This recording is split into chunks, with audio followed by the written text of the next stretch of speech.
Assalamu alaikum viewers. Hope you all are good. Welcome to the Knowledge Hub Tutor YouTube channel. आज का जो lecture है हमारा that is basically on CPEC phase 3 में पढ़ने जा रहे हैं फेज 3 के बारे में और हम देखेंगे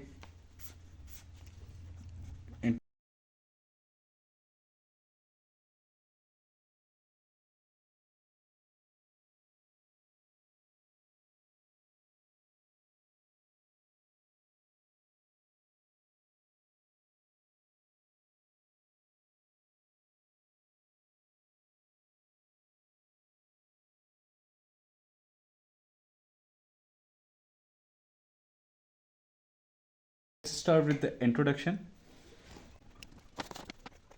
CPEC जो है हमारे पास दैट इज CPEC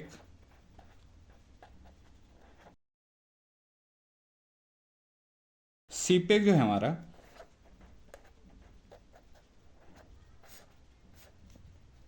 इसको डिवाइड किया गया है 3 फेजेस में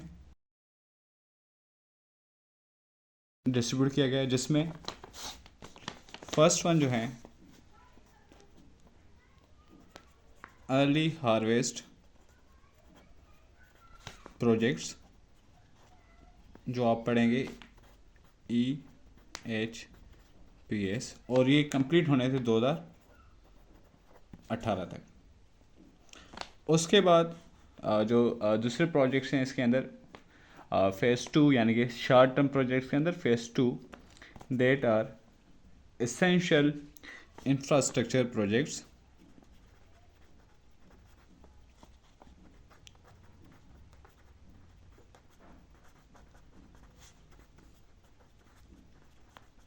ठीक है जी फॉर एनर्जी प्रोजेक्ट्स। ये बिल्डिंग प्रोजेक्ट्स हैं जिसमें हम एनर्जी जो भी हमारे पास एनर्जी सेक्टर्स यानी कि एनर्जी पावर प्लांट्स बनने जा रहे हैं उनके लिए बिल्डिंग वगैरह का एहतमाम करना है और इनकी जो ड्यू डेट थी कंप्लीशन की डेट वाज 2020 to 21 और 22। ठीक है जी। और मीडियम प्रोजेक्ट जो हैं वो शुरू होंगे 2022 से लेकर 2025 तक और ये जो शुरू होंगे डेट वाज 2025 से लेकर 30 तक। सही जी, चीज़ें क्लियर हो रही हैं। ये था थोड़ा सा बैकग्राउंड इसका CPEC का। अब इसके अंदर क्या क्या हुआ है अभी तक।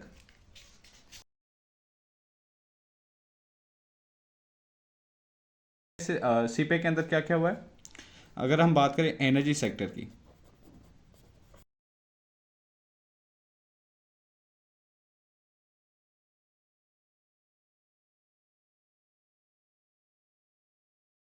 एनर्जी के अंदर आपके 14 प्रोजेक्ट्स अभी तक कंप्लीट हो चुके हैं और उसके अलावा जो अनफिनिश्ड प्रोजेक्ट्स हैं इक्विवेलेंट टू 11,184 मेगावाट्स जिसमें 2 प्रोजेक्ट्स हैं और उसके अलावा जो अंडर कंसिडरेशंस हैं that are equivalent to 3,244 megawatt. ठीक है जी। अब ये एनर्जी के हवाले से प्रोजेक्ट्स हो गए जो अभी तक कंप्लीट हो चुके हैं और जो अंडर अनफिनिश्ड हैं और इस फेज़ में जो मीडियम टर्म चल रहा है इसके अंदर कंप्लीट हो जाएंगे। उसके अलावा हमारे पास अगर हम बात करें इंफ्रास्ट्रक्चर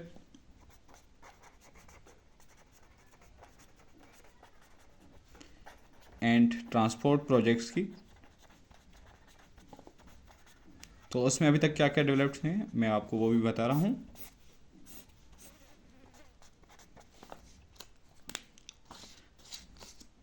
ये पूरी वेल रिसर्च डेटा मैं आपके साथ शेयर कर रहा हूँ ताकि आपको कहीं और मतलब कि सोर्स के पास जाने की ज़रूरत नहीं पड़े और आप इसी वीडियो से इस्तेफादा हो सकें और आप अपने CSS पेपर और इंटरव्यू के हवाले से तैयारी कर सकें।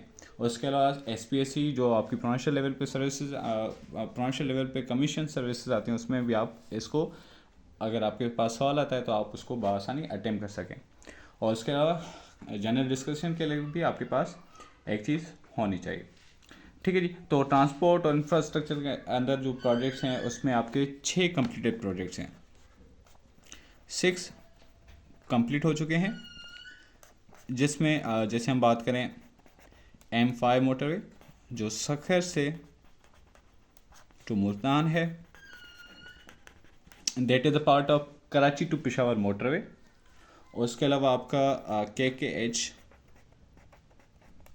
Phase 2 Havelian to Thakot section, ठीक है जी। और उसके अलावा जो आपका Lahore orange metro line project है वो भी इसके अंदर आ जाता है, ठीक है जी। और आपका इसके अलावा कौन से हैं आपके जो हैं मतलब कि जैसे और क्या है हमारे पास, DIA to Dera Ismail Khan to Hakla, ये भी रिसेंटली इनाग्रेट हुआ है मोटरवे, दैट इज़ M14 और इसकी जो लेंथ है दैट इज़ 496 किलोमीटर, इसकी जो लेंथ है 392 किलोमीटर है, ठीक है जी। और इसके अलावा एक और 2 चीज़ें और हैं इंफ्रास्ट्रक्चर के अंदर, जैसे हम बात करें Rawalpindi to Khunjerab optical fibre,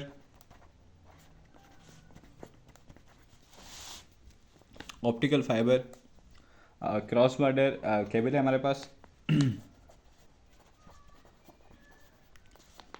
जो लगभग आपकी है 820 किलोमीटर है, and will have to strengthen the signaling system of the Pakistan और it will strengthen the IT sector of the Pakistan, ठीक है जी।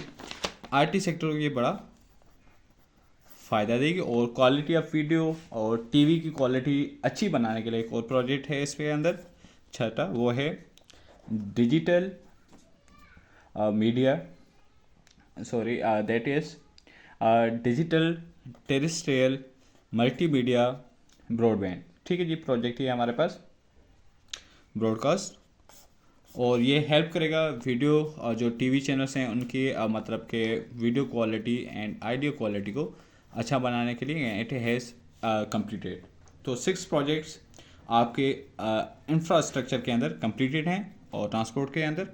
उसके अलावा 5 जो आपके प्रोजेक्ट्स हैं वो अंडर कंसिडरेशन है, ठीक है जी। जो 5 प्रोजेक्ट्स हैं दैट आर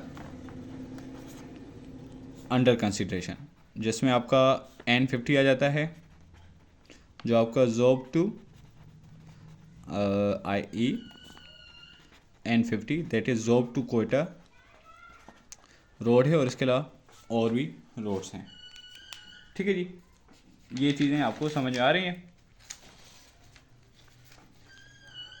और उसके अलावा ठीक है जी, अब हम आते हैं एनर्जी हो गया, ट्रांसपोर्ट एंड इंफ्रास्ट्रक्चर भी हो गया।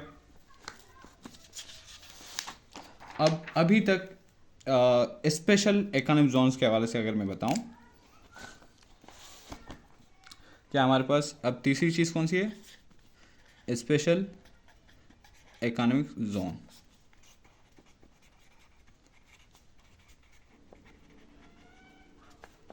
That have to revamp the businesses of Pakistan, और इसके अंदर आपके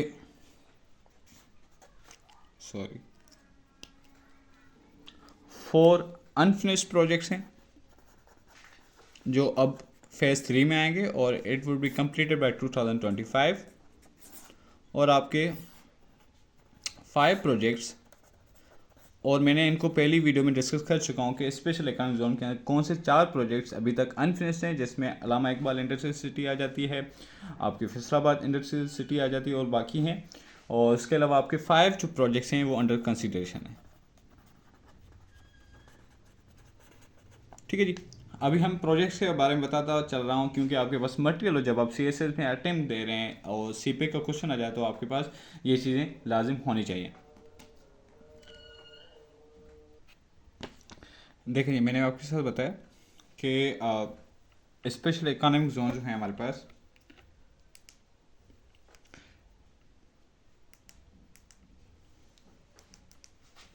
ठीक है जी, जिसमें 4 अनफिनिश्ड हैं इकोनॉमिक जोन्स जो 2025 तक कंप्लीट होंगे, और उसके साथ 5 प्रोजेक्ट्स जो हैं अंडर कंसिडरेशन, वो भी 2025 तक कंप्लीट हो जाएंगे। उसके बाद अनफिनिश्ड ग्वादर रिलेटेड प्रोजेक्ट्स हैं, जिसमें आपका जैसे मैं आपको पता चलूँगी, ग्वादर इंटरनेशनल एयरपोर्ट है, ग्वादर फिशिंग बॉर्डर प्रोजेक्ट्स वगैरह हैं, जिसमें आपकी ग्वादर की फ़िशिंग को भी इम्प्रूव किया जाएगा। ग्वादर सिटी की डेवलपमेंट के लिए प्रोजेक्ट्स हैं, और ग्वादर के बंदों के लिए, जो ग्वादर के रहायशी हैं, उनकी टेक्निकल एंड वोकेशनल एजुकेशन को बिल्ड करने के लिए भी प्रोजेक्ट्स हैं।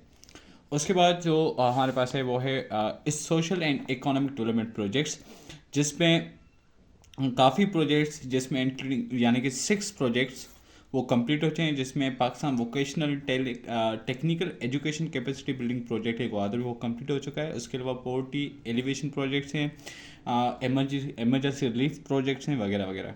उसके अलावा 11 अनफिनिश्ड प्रोजेक्ट्स हैं सोशल इकोनॉमिक डेवलपमेंट में, और 10 अंडर कंसिडरेशन प्रोजेक्ट्स हैं। यानी कि कितनी चीज़ें हमारे पास सिप्पे के अंदर? 5 चीज़ें हैं, जिसमें आपको बताया कि मैंने एनर्जी, ठीक है जी, मैं यहाँ पे लिख देता हूँ इसको।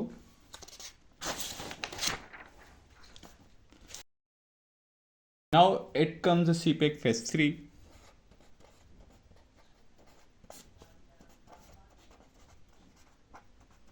that begins from 2022 and will end by 2025 as documented।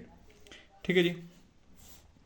अब सीपेक फेज 3 की अगर बात करें, आपको बैकग्राउंड पता चल गया सीपेक में अब तक क्या क्या हुआ है। तो रिसेंटली सीपेक 2 की इनाग्रेशन हुई with the coming of Chinese vice premier to Pakistan. वो कब आए थे पाकिस्तान में? On 3-day visit 13th, 31st and 1st अगस्त 2023 को आए थे, और उनको प्रेसिडेंट ने जो प्रेसिडेंट आरिफ अली थे, कॉन्फर्ड अपॉन हिम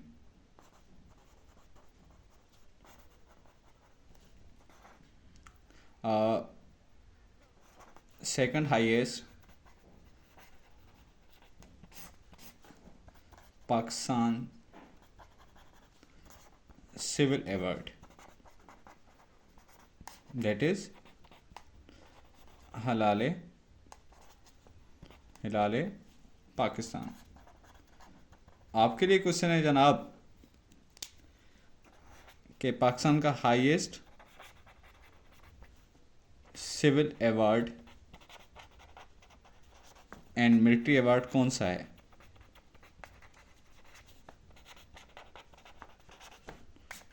कमेंट में बताइएगा। एच एस जीके क्वेश्चन और आपके लिए है, ठीक है जी। पाकिस्तान का highest civil award and military award कौन सा है? आपने जीके के हवाले से आपने कमेंट में कर देना है कि सर ये है इसका highest civil and military award, ठीक है जी। चाइनीज़ वाइस पीरियड में आया था, जिसका नाम था ही लाइफेंग, ठीक है जी। और ये कब आया था? ही केम टू कमोरेट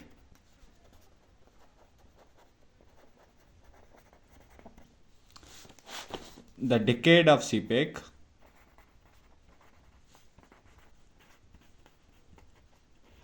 ठीक है जी। और ऑन दिस डे एक स्टैम्प भी, मतलब कि जो स्टैम्प पब्लिश की गई थी, ठीक है जी। और उसके अलावा काफ़ी चीज़ें इसमें हुई। ये 3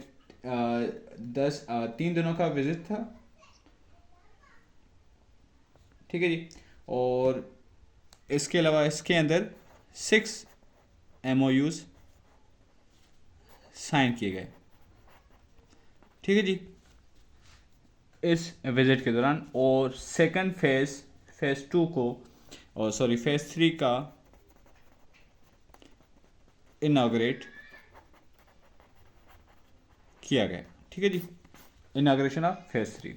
फेज 3 के अंदर कौन सी चीज़ें जो रिमेनिंग है मैं आपको वो बता रहा हूँ।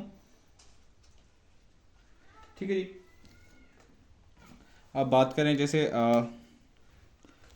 प्रोजेक्ट्स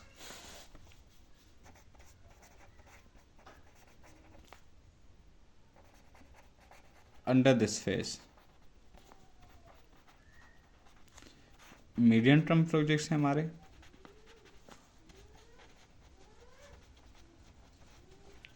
और इनका जो फोकस होगा वो किस किस चीज़ों पे होगा मैं आपके साथ शेयर कर रहा हूँ।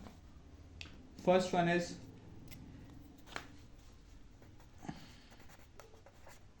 Agriculture and rural development programmes. देखें जो फेज 1 था that was total related to the energy infrastructure projects. अब जो सेकंड फेज है इसमें जो प्रोजेक्ट्स होंगे वो सोशो इकोनॉमिक डेवलपमेंट्स के ऊपर होंगे, जिसमें आपकी जो मुल्क की डेवलपमेंट है, प्रोजेक्ट्स हैं related to the development of the country वो भी होंगे, लेकिन आपकी जो रूरल एरियाज़ हैं या आपकी जो पीपल हैं उनकी डेवलपमेंट के लिए और उनकी प्रोग्रेस के लिए भी प्रोजेक्ट्स होंगे। ठीक है जी। सेकंड है हमारे पास industrialisation and special economic Jones.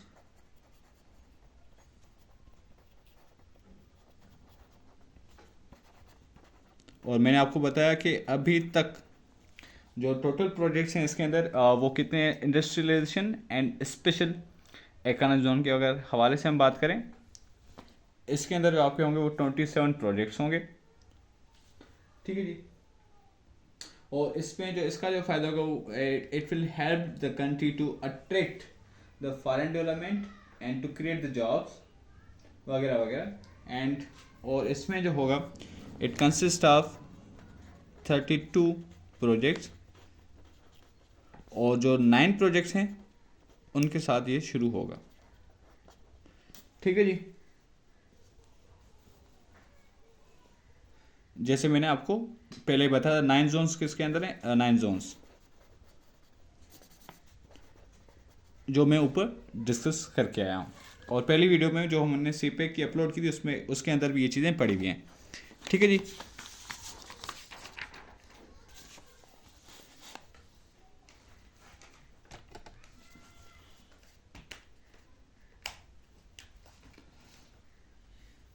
अगर हम बात करें तो तीसरी चीज़ क्या है हमारे पास इसके अंदर,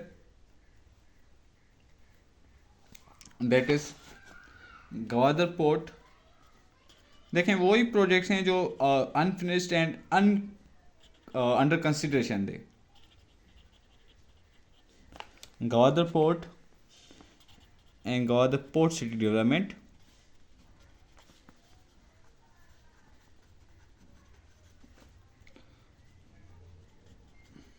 एनर्जी प्रोजेक्ट्स जो अनफिनिश्ड थे अभी तक, मैंने ऊपर लिख दिया इसको। और ये जो होंगे वो ज़्यादातर रिन्यूएबल एनर्जी प्रोजेक्ट्स होंगे। ठीक है जी। ट्रांसपोर्ट एंड इंफ्रास्ट्रक्चर जो मैंने ऊपर डिस्कस किया है कौन कौन से रहते हैं वो भी इस फेज में कंप्लीट होंगे।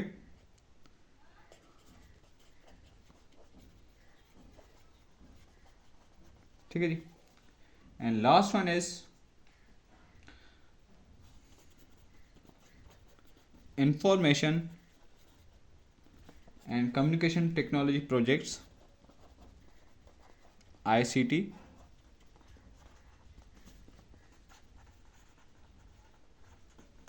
उसकी डेवलपमेंट के लिए भी प्रोजेक्ट्स हैं यहाँ पर, जिसमें आपके ICT सेक्टर, ई कॉमर्स और e government service and digital innovation पर काम किया जाएगा।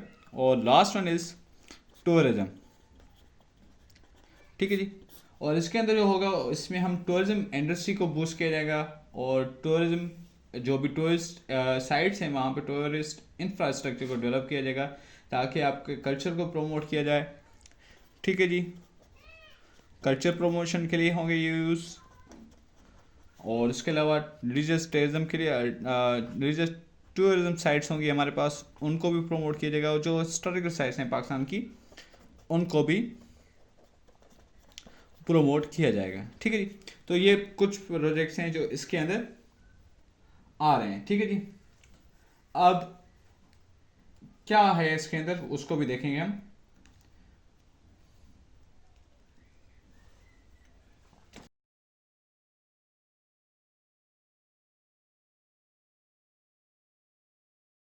One fourth of total electricity is being provided by the CPEC projects under Pakistan in Pakistan. अब आते हैं हम एडवांटेजेस ऑफ फेज 3।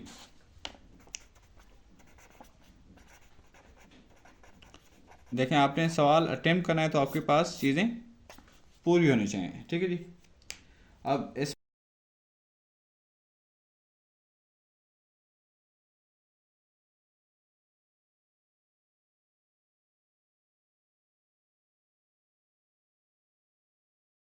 तक सीपेक के अंदर एज ऑफ 2022 सीपेक ने जो जॉब जनरेट की थी दैट वाज 2,36,000, जिसमें से आपके 1,55,000 पाकिस्तानी थे। ठीक है जी, वो सीपेक के अंदर काम कर रहे हैं। ठीक है जी, अब ये सारी चीज़ें किसके advantages under CPEC: development of agriculture, augmentation of industries, promotion of the trade, tourism and job increment. अब आते हैं चैलेंजेस के ऊपर। क्या अभी चैलेंजेस क्या हैं? Why CPEC phase 3 is so delaying. ठीक है जी, तो सबसे पहले जो हमारे पास चैलेंज आता है, चैलेंज की बात करें, challenges means something that hinders your progress. ठीक है जी, तो सबसे पहले जो आता है हमारे पास that is lagging human capital.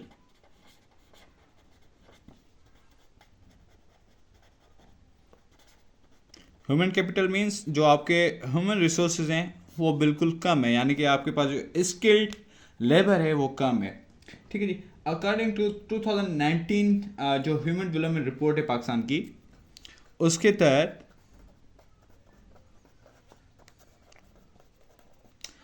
तहत पाकिस्तान की जो ह्यूमन डेवलपमेंट इंडेक्स थी HCI, that stood that was below average by region and income group, वो बिल्कुल कम थी। ठीक है जी, और उसके अलावा जो according to 2019 human development report है, human development report by World Bank, उसने बताया कि पाकिस्तान का जो ह्यूमन कैपिटल इंडेक्स है that was below by average and by region, and Pakistan ranked at 152। ठीक है जी, ये पाकिस्तान की रैंक थी, while India ranked at 129 and Bangladesh ranked at 135, Sri Lanka at 71 और बाकी थे। ठीक है जी, पाकिस्तान वाज वेरी बिलो। और उसके अलावा एक और चीज़ नोट करिएगा, एज ऑफ 2020 जो फीमेल पार्टिसिपेशन थी under CPEC projects that stood at 21.12%। यानी अगर हम बात करें कि 100 में से 80 मेल वर्कर्स थे तो उसी जगह 20 फीमेल वर्कर्स थे। ठीक है जी, तो that is also indicating that आपकी जो ह्यूमन डेवलपमेंट, जो आपका ह्यूमन कैपिटल है, मीन्स जो लेबर है आपकी, that is not fully utilize. उसके अलावा आपके जो अंडर डेवलप्ड रीजन्स हैं, that are the main cause of the lagging human capital. यानी अगर बात करें हम रूरल एरियाज़ की, तो वहाँ पे जो आपकी फीमेल पार्टिसिपेशन है वो बिल्कुल कम है। या हम बात करें ऐसी जगह की जहाँ से बंदे मूव नहीं कर सकते to work under the C to work on the projects under the CPEC. ठीक है जी, आपकी जो नेटवर्किंग जो आपकी रोड नेटवर्क है दैट इज़ पुअर, तो वहाँ पे आप मतलब कि जो आपकी रूरल एरियाज़ की पॉपुलेशन, आप उसको सही तरीके से यूटिलाइज नहीं कर सकते। ठीक है जी, सेकंड चैलेंजेस जो हम बात कर रहे हैं that is lack of regional connectivity.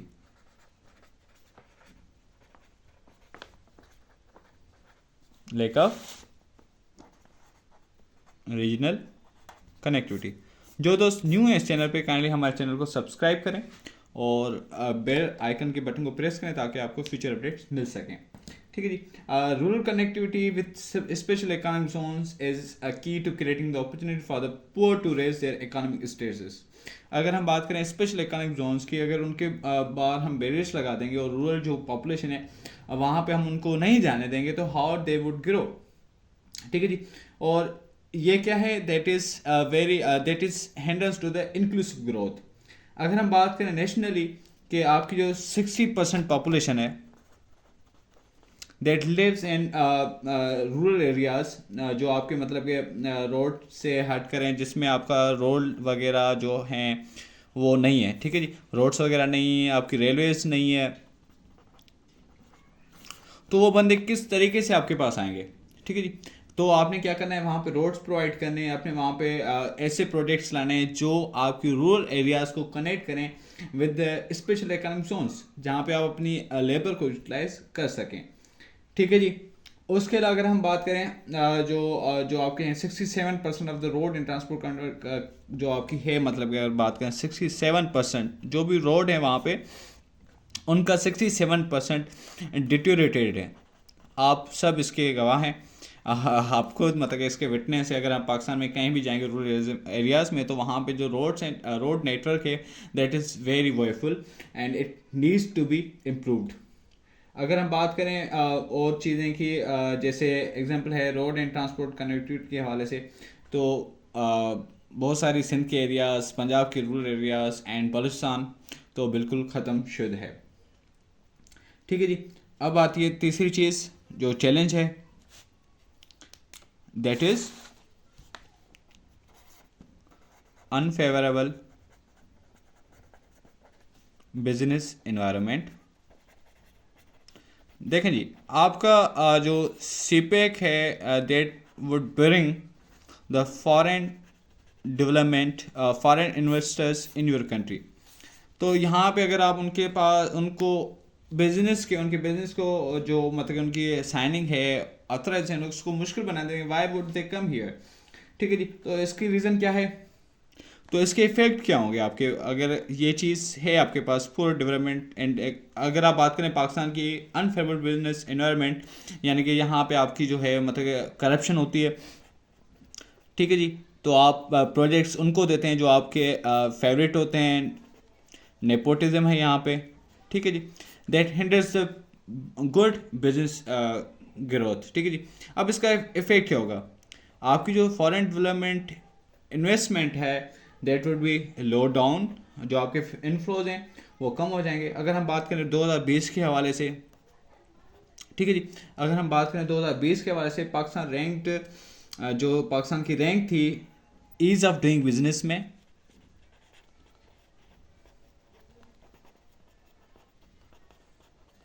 That was below 110 out of 190, and जो 2021 में थी वो शायद आपकी 107 आउट ऑफ 190 थी। It needs improvement. ठीक है जी। जबकि इंडिया आपकी 63 पे जा रही है, आपका नेपाल आपका 94 पे जा रहा है, श्रीलंका आपकी बेहतर जा रही है, तो पाकिस्तान साउथ एशिया में बिल्कुल कम नंबर पे था, means it was 5th out of the 8 countries. ठीक है जी। और बाकी बहुत सारे फैक्टर हैं जो आपके इस चीज़ को इफ़ेक्ट करते हैं, जबकि अगर आपकी जो चीज़ें हैं उसको किस तरीके से इसको इम्प्रूव कैसे किया जाए। ठीक है। इसको इम्प्रूव करने का जो तरीक़ेकार है दैट इज़ जो आपके इंस्टीट्यूशनल फ्रेमवर्क्स हैं, जैसे आपकी पॉलिटिकल स्टेबिलिटी होनी चाहिए, मुल्क के अंदर, ताकि आपकी फॉरेन डेवलपमेंट अट्रैक्ट हो सके। उसके अलावा आपका रूल ऑफ लॉ होना चाहिए। अगर आपके फॉरेनर के साथ कुछ मसला होता है तो आप उसको जस्टिस प्रोवाइड करें। आपके इंडिपेंडेंट लीगल सिस्टम होना चाहिए, यानी कि जो आपके जो अदालतें हैं वो इंडिपेंडेंटली आपको फैसला सुनाएं। ठीक है जी। वो सपोर्टिव होनी चाहिए। ऐसा ना हो कि आपको नेपोटिज्म एंड करप्शन के हवाले से उसको जो आपके फॉरेनर्स हैं उनको हट कर सकें। ठीक है जी। लास्ट जो आपकी चीज़ है दैट इज इन्वायरमेंटल फैक्टर।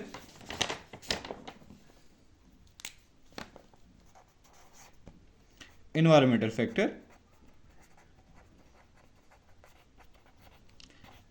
ये अगर आप बात करें एनवायरमेंटल साइंस की, तो ये 2022 के पेपर में आया था एनवायरमेंटल साइंस के अंदर कि सीपेक के जो इन्वायरमेंट के ऊपर क्या मतलब इफेक्ट्स हैं। उसके ऊपर नहीं जाते, मैं आपको ये बताता चलूँ कि 18th अमेंडमेंट के बाद जो इन्वायरमेंटल जो है जो मतलब मिनिस्ट्री है वो प्रोविंशियल जिम्मेदारी है। ठीक है जी। यानी कि प्रोविंस विल डिसाइड कि कोई प्रोजेक्ट अगर क्लाइमेट अफेक्ट कर रहा है या एनवायरमेंटली डेंजरस है तो उसको अलो किया जाए कि नहीं किया जाए। ठीक है जी। तो ये प्रोविंसेस की जिम्मेदारी है। तो ये ज़्यादातर मतलब अगर कोई ऐसा प्रोजेक्ट है जैसे कोल पावर प्लांट की बात करें तो कोल कार्बन रिलेटेड है and that helps the carbon that is main component of the green house effect. तो प्रोविंसेस आपको अलो भी कर सकते हैं ऐसे प्रोजेक्ट के लिए और अलो नहीं कर सकते। They will see the benefits. ठीक है जी। तो ये फेडरल को बड़ा मसला पेश हो सकता है। पांचवा कौन सा चैलेंज है हमारे पास?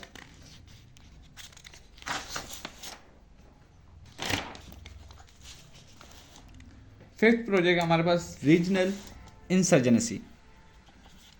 रीजनल इंसर्जेंसी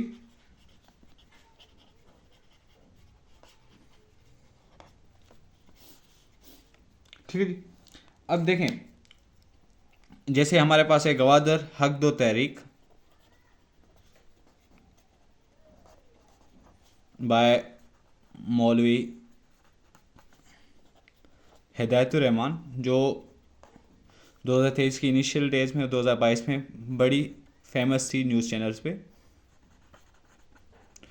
इनका क्या मकसद है? वो कह रहे हैं कि हमें हमारे गवादर को वही हिस्सा दो जो सीपे के अंदर आ रहा है। ऐसा ना हो कि गवादर के आप लोगों को छोड़ दें, आप उनकी फ़िशिंग जो गवादर पोर्ट है उसके अंदर आपने क्या कर दिया, आपने बैरियर्स लगा दिए हैं, आपने फेंसेस कर दिए। तो वहाँ के जो लोग हैं उनका जो मेन जो मतलब कि गवादर है ना, गवादर की जो मतलब कि जो लोग हैं उनका जो ऑक्यूपेशन है main that is fishing and mining. अगर आप फिशिंग के ऊपर उनके बैरियर लगा देते हैं तो वो किधर जाएंगे, उनका रोज़गार कहाँ जाएगा? तो इसके हवाले से वो तहरीक चली थी, काफ़ी तहरीक ने ज़ोर पकड़ा। अभी तक ये खामोश है थोड़ी सी, लेकिन अगर आप उनको ये हक नहीं देंगे तो they will create the Henderson in the development of the CPEC projects. ठीक है जी। उसके अलावा अगर हम बात करें जैसे आपके 2018 में बलोच लिबरेशन आर्मी ने अटैक किया था चाइनीज़ कांसुलेट के ऊपर।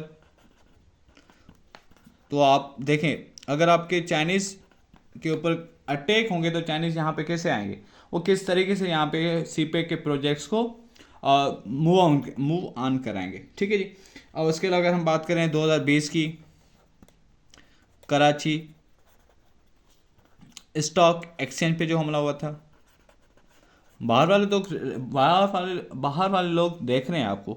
अगर आपके मुल्क में इंसर्जेंसी होगी तो वो किस तरीके से यहाँ पे आके इन्वेस्टमेंट करेंगे। 2022 जो आपका था शेरी बलोच का जो अटैक था, शेरी बलोच जो थी फीमेल, जिसने कराची यूनिवर्सिटी में चाइनीज़ जो थे जो लेक्चरर्स थे अकेडमी से, उनके ऊपर उनकी बस के ऊपर अटैक किया था, वैन के ऊपर अटैक किया जिसमें वो सारे मर गए थे। ठीक है जी। ये सारी चीज़ें हो गई चैलेंजेस। और उसके अलावा 6 one is international threat. International threat and malaise. अब कहाँ से थ्रेट आ रहा है इंटरनेशनल थ्रेट? अगर हम बात करें तो सबसे पहले हम बात करें जैसे हम कहते हैं कि भाई इंटर्नशिप यूएस का प्रेशर है हमारे ऊपर। ठीक है जी। और इंडिया की जो लॉबिंग है वो है। ठीक है, वेस्टर्न प्रेशर वगैरह वगैरह, इनको भी हमने क्या करना है, बैलेंस करना है। इंडिया की लॉबिंग को हमने काउंटर करना है, वेस्टर्न जो ग्रीवेंसेस हैं उनको भी हमने डील करना है। ठीक है जी। अब चीज़ आती है कि भाई सीपेक जो है, इसके अलावा से रिकमेंडेशंस क्या हैं? वो सारी चीज़ें जो हमने डिस्कस की, चैलेंजेस, जैसे हम बात करें रिकमेंडेशंस की, how to deal with them, जो हमारे पास चैलेंजेस हैं इनको किस तरीके से ख़त्म किया जाए। ठीक है जी। जैसे development of human capital,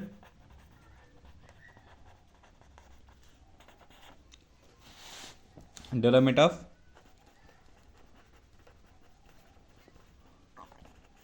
human capital, जैसे आप एजुकेशन दें उनको। ठीक है जी। फॉर्मल एजुकेशन होनी चाहिए, टेक्निकल एजुकेशन होनी चाहिए, और एरिया स्पेसिफिक आपके कोर्सेज होने चाहिए। जैसे अगर आप बात करें गवादर की, तो गवादर में फ़िशिंग रिलेटेड आप दे दें, कोर्सेज करवा दें। अगर आप बात करें सिंध की, तो सिंध के अंदर आपके स्किलफुल अगर आपकी लेबर है तो वहाँ पे आप वोकेशनल ट्रेनिंग के कोर्सेज करवा दें। यानी कि जो भी एरिया है और जहाँ पे जिस किस्म के प्रोजेक्ट्स हैं, आप उसके हवाले से आप कोर्सेज करवाएं। ठीक है, और आप क्वालिटी ऑफ एजुकेशन को भी इंश्योर करवाएं। उसके अलावा जो आपके इफ़ेक्टिव एंड अनइंटरप्टेड गवर्नमेंट होनी चाहिए।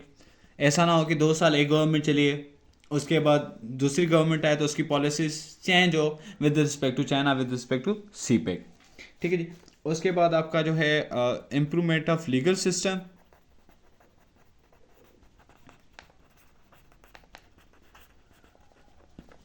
उसके अलावा है रूल ऑफ लॉ को आपने बेहतर करना है और इंश्योर करना है। उसके अलावा है आपके पास लोकल रोड्स जो सीपेक के अंदर नहीं आते, उसको आपने बेहतर करना है। उसके अलावा आपने सिक्योरिटी को गारंटी करना है। जो आपके फॉरेन इन्वेस्टर्स आ रहे हैं या फॉरेन आपके जो वर्कर्स हैं यहाँ पे, आप उनकी सिक्योरिटी गारंटर हैं यहाँ पे। ठीक है जी। और आपने इंसर्जेंसी एंड टेररिज्म को भी डील करना है। ठीक है जी। अब आपको पता है कि रिसेंटली जो आपके टेररिस्ट अटैक्स हैं वो ज़्यादा हो चुके हैं, एंड मैंने आपके साथ जो रिपोर्ट शेयर की थी अपने फेसबुक पेज पे, that is a witness to this claim. और आपके जो क्लाइमेट रिलेटेड जो आपके मतलब चीज़ें हैं उनको भी आपने देखना है। ठीक है जी। जैसे आपके 2022 के फ्लड्स हैं, ठीक है जी, उनको भी आपने देखना है वो कितना उन्होंने नुकसान पहुंचाया। तो आपने क्लाइमेट रिलेटेड जो भी चीज़ें हैं उनको भी आपने कंसिडरेशन में लाना है। ठीक है जी। So let's come to the last part कि क्या जो सीपेक है हमारे पास, दैट इज़ ट्रू और नॉट। ठीक है जी। तो लेट मी क्लियर कि अभी तक क्या क्या हुआ है हमारे पास। ठीक है जी। ये सारी चीज़ें थी, हमने जो सारी चीज़ें की डिस्कस की वो सीपेक के बारे में, सीपेक फेज 3 के बारे में। इंशाल्लाह आपको पसंद आएगी, और it's very in depth knowledge with you that I have shared. और आपको ये सी एस एस ऐसे और इंटरव्यूज़ में काफ़ी सी एस एस से करंट अफेयर्स इंटरव्यूज़ या प्रोफेशनल सर्विस में जो भी चीज़ें आ रही हैं उनमें आपको ज़्यादा से ज़्यादा हेल्प देगी। Thank you very much for watching our video, और इंशाल्लाह in future we will update you with this topic. अगर कोई चीज़ इसमें इम्प्रूवमेंट आ जाती है तो it's all about the CPEC. और सीपे का लेक्चर यहाँ पे ख़त्म हो गया। इंशाल्लाह we will make the another video on another current affair topic in near future. Thank you very much.